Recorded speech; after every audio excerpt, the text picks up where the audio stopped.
Welcome back. Okay, so a quick news video before hockey gets started for today. It feels like that's going to be an afterthought. I don't expect a lot of views on the recap videos today at all.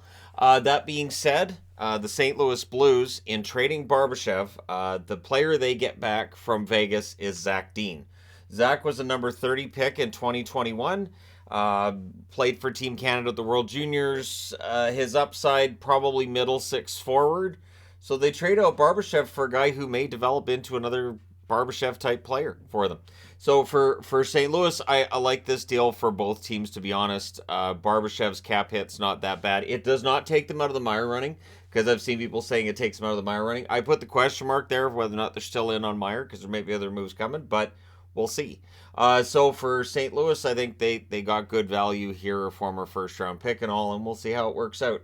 The reason I'm wearing Buffalo and I went with the ugly is because things could be ugly today. So they're against the Capitals, but Alex Tuch is out week to week, and Darlene is day to day. Darlene won't play today. So that's two major players for the Buffalo Sabres that are going to be out of the lineup at the absolute worst time.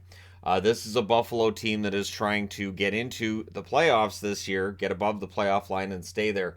Losing Tuch is a huge blow for that top six. Darlene, for any games he's missing, that's going to hurt their blue line a lot. So one thing with Buffalo, one thing that I think distinguishes them from the other teams that are at the top, they don't have the kind of depth that the teams at the top of the East have. So they need all hands on deck. They've been pretty fortunate that way recently. We'll see how they do without Tuch and without Darlene, and how long Darlene's out for. But the loss of Tuch is going to be tough. If you're wondering about the Timo Meier stuff, it looks like it's going to happen today or tomorrow. They're saying over the next 24 hours. Timo Meier probably gets dealt. New Jersey, I think, are the front runners. I do think, too, that a team has to not overpay with Meier, and I'll be curious to see if it'll be a sign and trade, too. So, for me personally, if I'm acquiring Timo Meier, I might want to actually negotiate an extension with him before I acquire him, because there's that $10 million qualifying offer that looms out there. So we'll see if that affects his value on the market. Doesn't sound like it's going to. But yeah, Vegas and New Jersey are still seen as the favorites. I'm leaning towards New Jersey on this one. But like I said in the trade video this morning too, you can't rule out a team coming in last minute and saying, hey, so we're offering this, and San Jose going, that's exactly what we want. So we'll see how it turns out.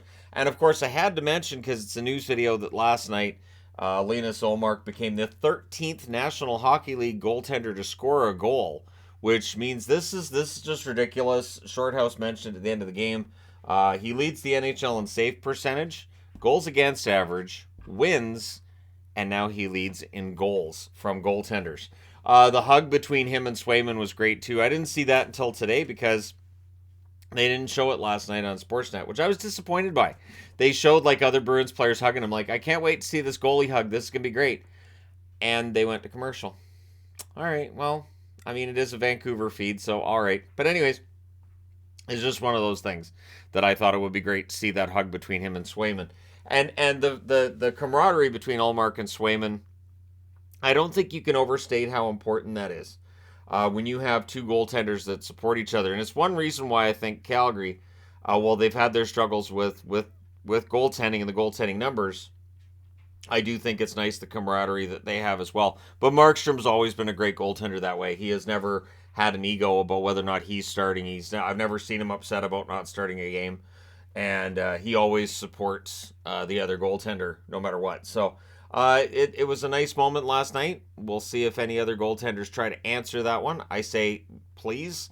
I know there are goaltenders who have thought about it. There are definitely goaltenders who have thought about it. I think it was Ottinger that thought about it the other night. I want to say Ottinger, but you see a goaltender get that puck at the net, and you see them look down the ice, and it's like, you're thinking about it, aren't you?